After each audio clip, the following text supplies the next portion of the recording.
Salut. Dans une mode minimaliste et souvent un peu triste, la marque Manouche fait figure d'ovni. Sa créatrice, Frédéric, a pris le pari d'y mêler couleurs, orient et romantisme. Rencontre avec une nouvelle falbala. Bonjour, tu es la créatrice de la maison Manouche. Avant de parler de la marque, est-ce que tu peux nous parler un peu de toi et de ton parcours ?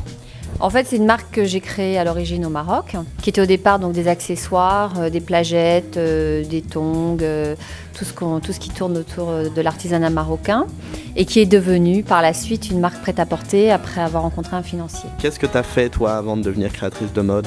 En fait, je suis restée 10 ans chez Morgane. J'avais la responsabilité d'un bureau accessoires. Donc j'étais styliste et puis au bout de 10 ans, j'ai eu envie de partir et je me suis installée pendant 1 an à Marrakech. D'accord. Et la maison Manouche aujourd'hui emploie combien de personnes ? Alors en modélisme, ils sont 3. Au style, j'ai 3 personnes. Et il y a 7 personnes qui s'occupent du commercial et puis des boutiques. L'esprit de la marque, comment tu pourrais le décrire en quelques mots ? Je crois que en fait, je me suis pas trop posé la question. Quand j'ai fait Manouche, je veux dire, je me suis habillée, j'ai habillé mes copines. Les thèmes sont un petit peu récurrents puisqu'on trouve souvent les animaux. Le doré, l'oriental, on trouve beaucoup de choses aussi de l'enfance parce que il y a toute une partie quand même très enfantine. Est-ce que tu sais qui est ta cliente type ? C'est très large en fait, on a des très jeunes filles jusqu'aux jeunes filles qui viennent acheter la besace. Ça va jusqu'à sa maman et parfois bizarrement les mamans mettent des choses un peu plus juniors que les jeunes filles. Alors là on est devant ta collection été qui est actuellement en boutique, mais avant de parler de tes vêtements, est-ce que tu peux nous parler un peu de ton processus de création ? Je fais beaucoup les brocantes. Donc après, je prends les vêtements, j'ajoute des choses que j'ai trouvées dessus, ou quelquefois je réédite des vieilles broderies ou des imprimés, ou je rajoute des perles, voilà, en fonction de ce que je trouve. Et on retrouve souvent du rose notamment, comme sur cette collection été. Le rose, c'est vraiment la couleur Manouche, parce qu'on ne la retrouve pas que sur l'été, on la retrouve sur l'hiver, on la retrouve en permanence. C'est vraiment une robe traditionnelle roumaine, on a repris intégralement les broderies, mais on l'a décalée en couleurs notamment, on a travaillé des couleurs assez vives, et en plus sur un coton lin. L'idée c'est d'avoir son t-shirt, la robe roumaine en t-shirt, complètement rebrodée mais traditionnellement. Celle-ci qui est le carton de l'été, ça c'est de la soie. Et le détail, voilà, c'est qu'on a des petites cerises dans le dos, c'est inspiré un petit peu d'un foulard gitan. Alors évidemment il est recolorié dans des tons un peu plus actuels. On a des t-shirts. Entre autres celui-ci, qui sont en boutique. Donc chaque saison, on a un t-shirt avec cet été, donc ils sont avec les mains de Fatma. Et cette main de Fatma qu'on vient de voir, est-ce que tu peux nous expliquer un peu On l'a sur les sacs. Elle est pailletée, rebrodée. Le sac est en quoi ? Le sac, c'est de la vachette. Voilà. Donc voilà, alors on l'a sérigraphié en millard et sur l'hiver, on l'a fait émailler sur des bottes en caoutchouc. On va parler un peu de ta collection hiver.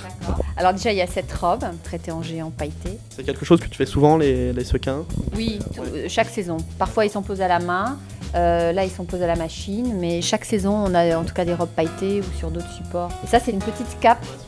Une cape anorak pour l'hiver. Après, il y a aussi un thème que je trouve important, le cheval. Alors là, le cheval, en plus, ce qui est incroyable, c'est qu'il est peint à la main. En production, il sera peint à la main.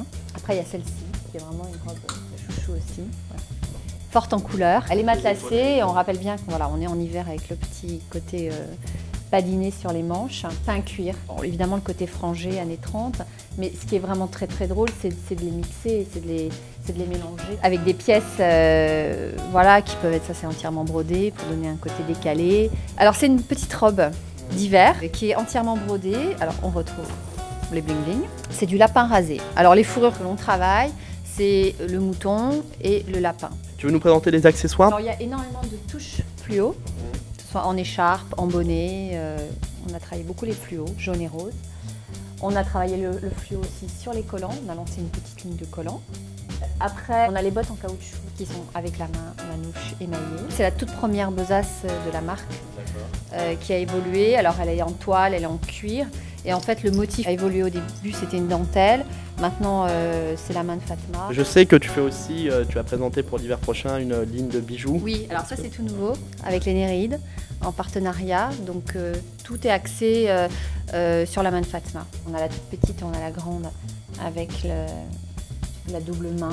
Il y a aussi une version qui est beaucoup plus petite. On a aussi les grandes créoles.